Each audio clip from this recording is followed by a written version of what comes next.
ఆడవాళ్ళు చాలా సున్నిత మనస్కులు. వాళ్ళు మనల్ని ఇరిటేట్ చేసిన, టార్చర్ పెట్టినా ప్రేమగా, ముద్దుగా, ఓపిగ్గా ఎన్నిసార్లు కట్ చేసిన పంప కాలిందా కొంగంటించుకున్నావా? ఎన్నిసార్లు చెప్పాను క్లయింట్ ఉన్నప్పుడు ఫోన్ చేయొద్దని. లంచ్ కి రైస్ పెట్టాలా, చపాతీలు చేయాలా? చపాతి నాకు చేతుల్లో వస్తాయి, నేను చపాతీలు చెయ్య, నేను రైసే పెడతా. చేసేసి నువ్వే తీసుకుని నాకెందుకు ఫోన్ చేసావా? నేను చంపేస్తా. డోంట్ కాల్ మీ మన working. Okay sir no problem. Venky ఎక్కడ ఉన్నాం మనం? As a psychiatrist water fail. ఆడవాళ్ళు చాలా సున్నిత మనస్కులు. అట్ట ఏడిపించకపోతే దాని కడుపులో కాయ కాయించవచ్చు. 24 గంటలు మీరు నా కొంపలో ఏడుస్తూ కూర్చుంటే కాయలు ఎక్కడికి వస్తాయి? నీ తలకాయ.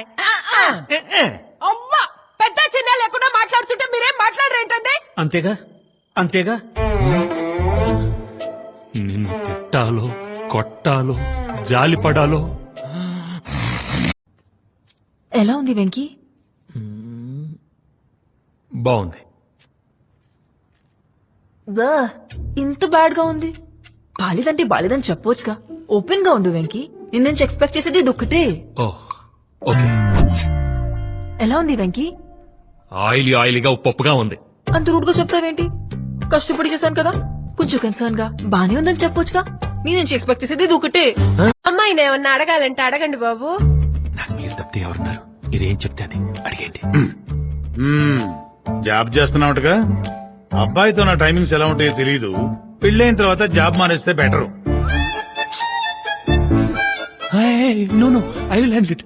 జాబ్ గురించి మీకు ఎందుకు? పెళ్ళయ్యాక మేము చూసుకుంటాం. అది అమ్మాయి సెల్ఫ్ రెస్పెక్ట్ మ్యాటర్. నాకు మీరు తప్ప ఇంకెవరున్నారు? మీరేం చెప్తే అది అడిగండి. అడుగుతా. వంట వరకు ఏమైనా వచ్చా లేకపోతే వద్దు, నేను మాట్లాడతాను. వంట రాకపోతే స్విగ్గీలో ఆర్డర్ చేసుకుంటాం, లేదా రెస్టారెంట్ బయట అడుక్కుతుంటాం. ఏ జనరేషన్ క్వశ్చన్స్ ఇవి? ఆల్రెడీ ఫిక్స్ అయిన మ్యాచ్ కి అంపైర్